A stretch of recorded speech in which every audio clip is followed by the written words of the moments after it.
कार्तिक शुक्ल पक्ष त्रयोदशी बुधवार का पंचांग माने संवत 2078 ईस्वी सन 2021 कार्तिक शुक्ल पक्ष पिछला पक्ष दूसरा इंजोरिया तो त्रयोदशी बुधवार। तो दिन मान तो हो गया कुछ 26-55 माने कि दिन का समय सूर्योदय सूर्यास्त का टाइम। और त्रयोदशी तिथि का मान 8:55 पर माने दिन में 10:10 तक। परंतु बुधवार जो होता है बुधवार डे तो ये दिन जो है सो आपको 24 घंटा रहेगा, माने आज सूर्योदय से लेकर के अगला सूर्योदय तक इसमें 24 घंटा का समय हो जाता है।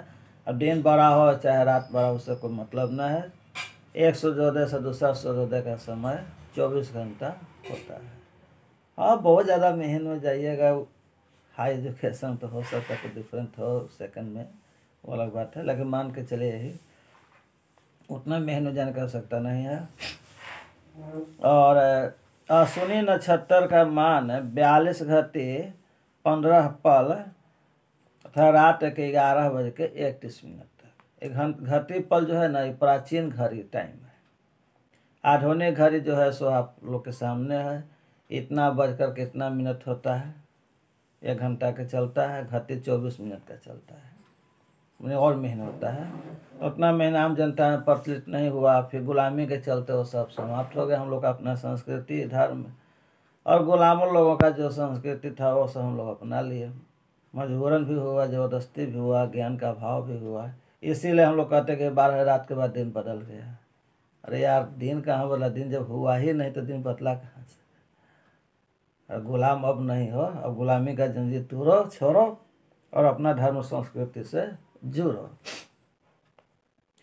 तो यही आपको 42:15 पल हो गया मैं सूर्योदय के बाद से अश्विनी नक्षत्र का मान, जो कि आज आधुनिक घड़ी के अनुसार हो गया और रात के 11:31। और रेलवे टाइम भी सबसे अच्छा, हम उसको भी अच्छा मानते हैं। 24 घंटा हम सीधे होता है, दिन रात भोर और आधी या दोपहर का झंझट नहीं है, वो और आरामदायक हो जाता है। तो हम उसका भी समर्थन करते हैं, वो बहुत अच्छा होता है। तो 11:31 का मतलब होता है 23:31।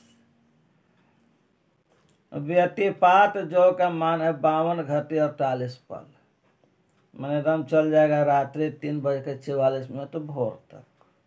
भोर प्रातः काल होता है और बाद में सूर्योदय से जब लालिमा जब ढाने लगता है ना, हल्का हल्का साफ होने लगता है तो प्रातः काल में गिनती होगा, लेकिन अभी उससे पहले का समय इसलिए भोर में कहलाएगा।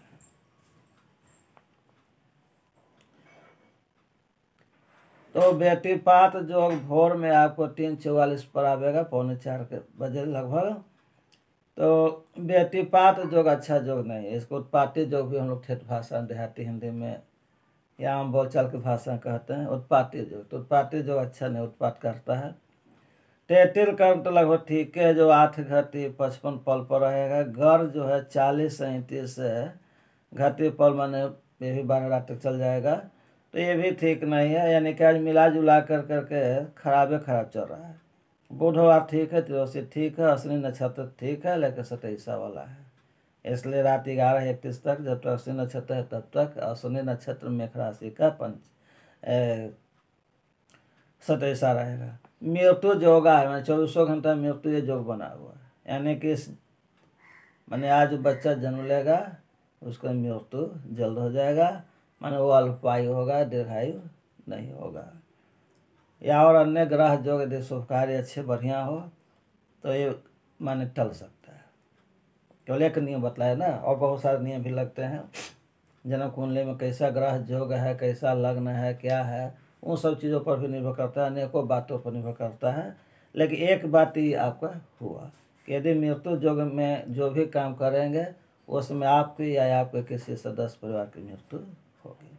इसलिए आज कोई भी शुभ काम का प्रारंभ न करें, शुभ हो चाहे शुभ हो, जो भी हो, कोई भी कार्य का प्रारंभ न करें। और यदि स्वाभाविक हो जाता है तो क्या करिएगा, जो होने है उसको कौन टाल सकता है, लेकिन आप खुद बचे, दूसरे को भी बचाएं। तो मृत्यु जोगा 24 घंटा है, व्यतिपात जोग है, तो जोगा आज बहुत खराब चल रहा है। और जो आगे होगा सो देंगे, जैसा रहेगा वैसा शुभ अशुभ भला बुरा जो भी रहेगा देते जाएंगे। 17 तारीख अंग्रेजी हो गया 17 नवंबर, और 28 हो गया फसली तारीख है। सूर्य के अनुसार दिनांक हो गया 1 माने कि आज से कार्तिक महीना खत्म, अगहन महीना शुरू, 30 पूरा हो गया, आज 1 कम हो गया। और आपको 26 तारीख हो गया राष्ट्रीय, माने इनका भी महीना 2-4 दिन और चलेगा। चंद्रमा आपको मेष राशि पर रहेगा, अर्थात पूर्व दिशा में इनकी मान्यता दी गई, चंद्रमा पूर्व दिशा में रहेंगे।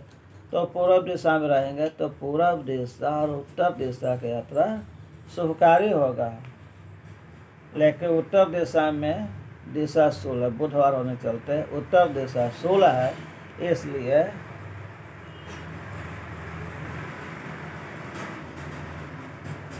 उत्तर दिशा की यात्रा अत्यावश्यक हो तो कार्य, अन्यथा छोड़ दे। 6:37 पर सूर्योदय होगा और 5:23 पर सूर्यास्त होगा। और 1 घंटा 14 मिनट आपका रात बड़ा हो गया और दिन छोटा हो गया। दिन 1 घंटा 14 मिनट छोटा हो गया और रात 1 घंटा 14 मिनट बड़ा हो गया। अब आ जाइए सीधे यहाँ पर अगन सौर मार्ग शीर्ष मासारंभ है, अर्थात सूर्य के अनुसार अगन महीना का प्रारंभ हो गया। निशिथ प्रदोष व्यापनी चतुर्दश्याम श्री वैकुंठ चतुर्दशी 14 तो निशिथ प्रदोष व्यापनी माने अर्धरात्रि में और संध्या समय चतुर्दशी तिथि होने के कारण आज ही श्री वैकुंठ चतुर्दशी मनाया जाएगा। निर्णय हुआ। रात्रि श्री महाविष्णु पूजन, रात में भगवान विष्णु की पूजन होगी।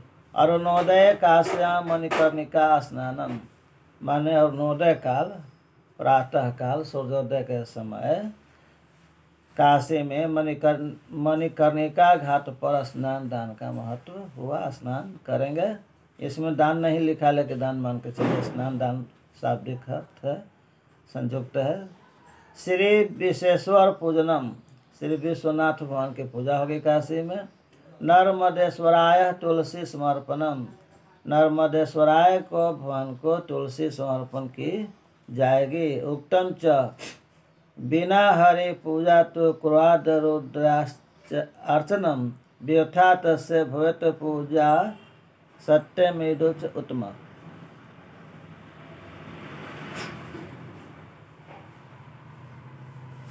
श्री विश्वेश्वर पूजन नर्मदेश्वराय तुलसी समर्पणम, और इसके बाद उत्तम च बिना हरि पूजन तो क्रोध रुद्राश्च अर्चनम और व्यथा तस्य भवेत पूजा सत्यमत दिवचम रवि होगा।